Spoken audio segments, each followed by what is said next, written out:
Hi everyone, AJ here from herfitnesssolutions.com.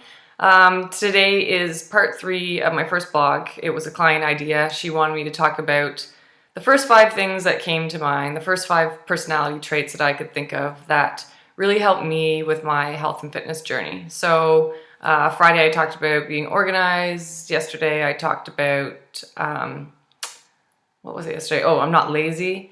And today is one of my favorites. It's that I don't really care what other people think. So of course I've got my friends and family and mentors who I do care what they think, and I do ask for their opinions, but that's not the part that I find people get hung up on and have a hard time with. It's the people like coworkers or just general public. People have a real hard time just getting it through their head that you can't really care about what these other people think. You're just putting way too much emphasis on something that doesn't matter. And I'm going to give you some examples. So I did have a client once who, she was making good progress, but then we just kind of hit this wall where nothing was happening. And I was looking at her food journals and I'm like, okay, so what's the deal? Like everything's great, but then these daytime meals are just totally wacky. They don't make any sense. They can make all these great decisions, and even on the weekends her food was good, and then during the week it was just a nightmare.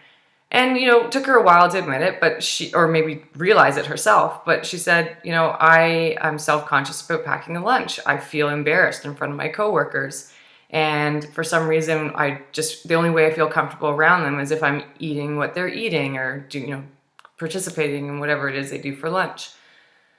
So, that was a personal choice for her. I said, well, I don't really think much is going to change until that attitude changes. And of course it didn't, until she changed. And then we started seeing progress again. So, for her, it was just biting the bullet and doing it. And I think that's what it is. It's, if you wear makeup all the time, sometimes it's something really small, like going to do your groceries without any makeup on, or going out with friends without any makeup on, or maybe you go out with friends that always really get dressed up in nice clothes and you just want to show up in jeans and a t-shirt. Do it. It's liberating. I'm trying to give you some other examples here. Okay, so two most common things are, let's talk about women in the weight room because I think that's relevant. A lot of women are afraid to go into the weight room at first because they feel like they don't know what they're doing, and they feel like people are looking at them and maybe criticizing them. The truth is, ladies, most of the people in the weight room don't know what they're doing, so join the club. Not my club, I'm not in that club. Anyhow, but the reality is that you got to start somewhere, you got to learn, and most people in the weight room, they're not even looking at what you're doing, so you just have to somehow overcome that and realize that, yeah, you got to start somewhere. And you might meet someone in the weight room who does know what they're doing, who is quite knowledgeable, and maybe they will give you a couple of tips, and so what's wrong with that? That's great. You just learned something. You won't make that mistake again. The other thing with the gym is that I always used to hear the excuses, I don't have the money to go to the gym. Well, do you not have the money for the membership? No, I've got the money for the membership, but I don't have the money for all the fancy clothes. You don't need the fancy clothes. That's you thinking that you need the fancy clothes.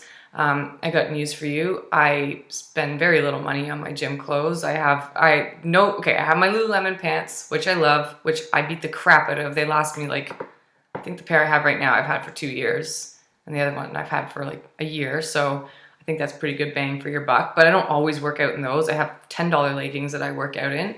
And my tank tops are pretty much shitty $5 not Dollarama, what's it called? I don't know, one of those cheap stores. But those are my tank tops.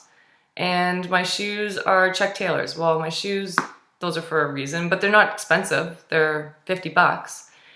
And sometimes I wear my favorite Walmart jogging pants to the gym too. And that doesn't matter because I'm not there for anyone else. I'm there for me. So you got to get into that mindset, and you got to start practicing with the small things. And then you will be successful with the bigger things. And it really does make a difference when you're not walking around worried about what other people think. And that's as much as I'm going to do today. So you guys have a good day. See you tomorrow.